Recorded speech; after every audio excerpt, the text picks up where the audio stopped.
Bismillahirrahmanirrahim. Assalamualaikum warahmatullahi wabarakatuh. Ketemu lagi dengan saya Risna Kartika.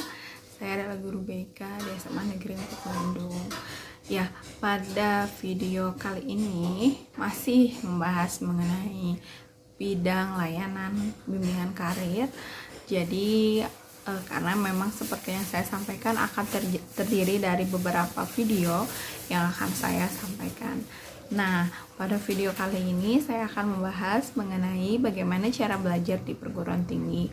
Disclaimer dulu ya, ini berdasarkan pengalaman saya selama menjadi mahasiswa pada tahun 2009 sampai 2013, dan ada beberapa dari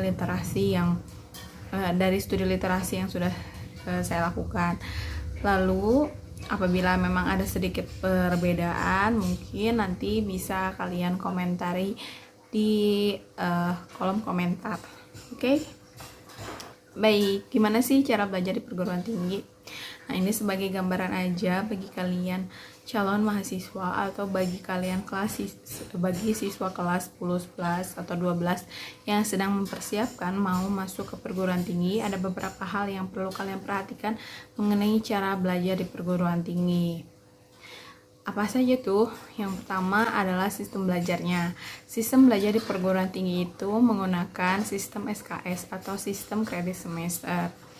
Sistem kredit semester bagi kalian sekolah yang sudah menggunakan SKS mungkin tidak akan terlalu bingung apa itu sistem SKS.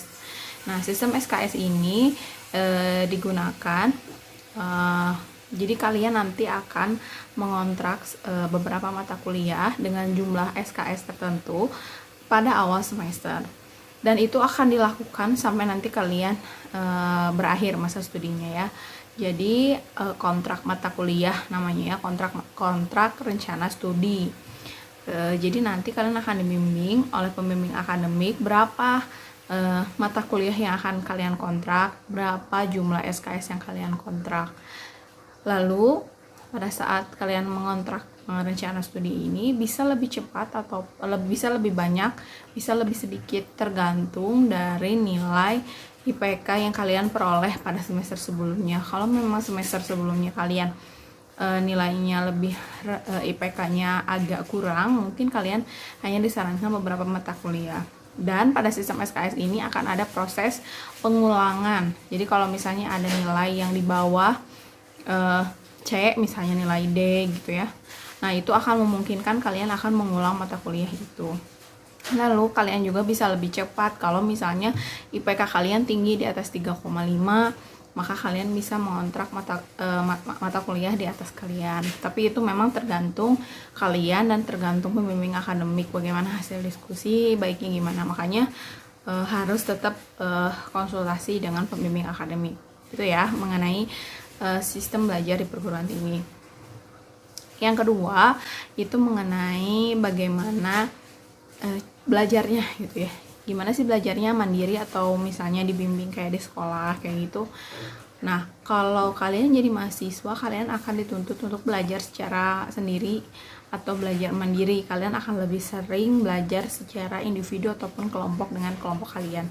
Jarang banget ada penjelasan biasanya ada penjelasan, tapi hanya penjelasan di awal, gambaran, nanti kalian akan mengerjakan dan akan tugas-tugas juga banyak gitu ya. Apalagi yang memang perguruan tingginya jenis yang akan banyak prakteknya seperti politeknik gitu ya. Itu mungkin akan lebih banyak prakteknya dibanding penjelasan atau teorinya.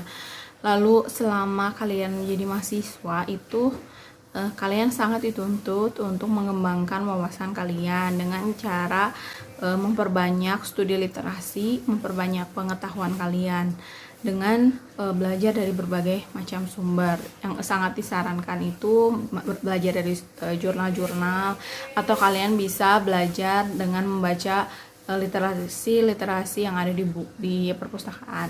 Itu banyak banget yang bisa berkaitan dengan jurusan kalian. Lalu ketika kuliah, silakan buat catatan terorganisir. Dari semester 1 sampai semester 8 itu dibuat secara rapi, dan itu akan sangat berguna bagi kalian nanti di beberapa semester yang mata kuliahnya berkaitan. Lalu Yang berikutnya itu bergabung dengan organisasi. Mengapa bergabung dengan organisasi ini direkomendasikan? Ketika nanti kalian kuliah memang tujuannya untuk bekerja ya. Nah, ketika bekerja itu memang akan sangat di luar ekspektasi kita gitu.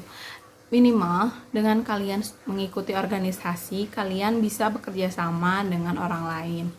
Karena ketika bekerja itu akan ada tuntutan bagaimana kalian bisa berkolaborasi atau bekerja sama dengan orang lain. Sehingga dengan mengikuti organisasi ini, attitude atau soft skill. Nah, soft skill yang berkaitan dengan kolaborasi ini sangat diperlukan. Tapi ikutilah organisasi yang pertama sesuai dengan minat bakat kalian dan akan menunjang kalian selama perguruan tinggi. Jadi jangan masuk UKM atau masuk ke organisasi yang akan menjerumuskan kalian ke hal-hal yang negatif. Jadi tetap kalian harus bisa pilih organisasi mana yang mau kalian masuki gitu ya. Lalu atur target. Selama kalian belajar di perguruan tinggi, atur target. Kalian mau lulus berapa tahun? Mau 3 tahun, 4 tahun, 6 tahun, 7 tahun, atau mau di DO gitu ya. Itu sangat diperhatikan. Normalnya S1 itu 4 tahun atau 8 semester gitu. Silakan berusaha semaksimal mungkin di 8 semester itu dengan catatan kalian harus menguasai dengan yang kalian inginkan itu ya di awal, bagaimana fokus kalian. Lalu targetnya kalian mau lulus berapa tahun, mau target IPK-nya berapa, mau nanti hal-hal lain yang menunjang juga, silahkan buat dari awal kalian masuk kuliah gitu. Semakin banyak catatan, semakin banyak cita-cita yang kalian tulis akan semakin banyak menjadi motivasi untuk diri kalian. Lalu selanjutnya, manfaatkan sarana dan prasarana yang ada di kampus. Di kampus itu pasti banyak banget fasilitas yang sudah tersedia ya. Mungkin kalau misalnya kalian belum tahu, kalian bisa tanya ke pihak kampus fasilitas apa yang ada di kampus kalian itu. Rata-rata sih seperti perpustakaan, komputer, wifi itu pasti udah ada. Nah, kalian harus coba tanya. Mungkin kalian ada yang butuh hal lain di luar itu, silahkan tanyakan ke perguruan tingginya dan manfaatkan semaksimal mungkin gitu ya. Terakhir, beasiswa. Nah, selama kalian berada di perguruan tinggi gitu ya, itu akan tersedia banyak banget yang namanya beasiswa. Mulai dari beasiswa yang disediakan oleh perguruan tingginya, beasiswa dari luar perguruan tinggi pun sangat banyak. Contoh beasiswa yang ada disediakan oleh perguruan tinggi atau dari pemerintah itu biasanya beasiswa PPA, BBM. Terus kayak KIP kuliah itu juga masuk ke beasiswa. Lalu ada juga kalau misalnya beasiswa yang eksternal, ada beasiswa dari bank seperti Bank BCA, terus ada beberapa bank, terus dari BUMN, ada Pertamina, atau misalnya yang lagi banyak mengeluarkan beasiswa itu dari LPDP. Itu kalian manfaatkan dan cari informasi sebanyak-banyaknya. Nah, kalian cari informasi itu sebanyak mungkin karena itu akan berguna bagi kalian dalam menunjang perkuliahan kalian. Kalian bisa gunakan untuk membeli buku gitu ya, dan hal-hal lain yang tentu saja akan menunjang selama masa perkuliahan. Jangan dipakai buat foya-foya, jadi dipakai untuk hal-hal yang bermanfaat. Oke, dari sekian banyak gitu ya hal-hal yang kita pelajari selama cara belajar di perguruan tinggi ini.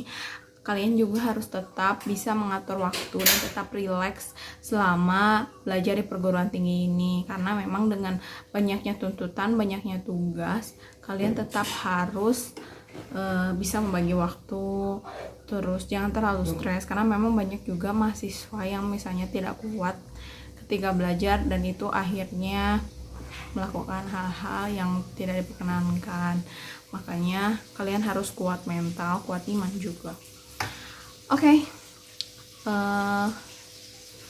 Itu mungkin ya sedikit sharing dari saya. Nanti kita ketemu lagi di video berikutnya mengenai pembahasan yang lain yang lebih menarik lagi. Dan jangan lupa di like, di komen, dan di subscribe ya, agar saya makin semangat lagi untuk membuat video-video yang bermanfaat. Terima kasih atas perhatiannya. Mohon maaf apabila banyak kesalahan. Assalamualaikum warahmatullahi wabarakatuh.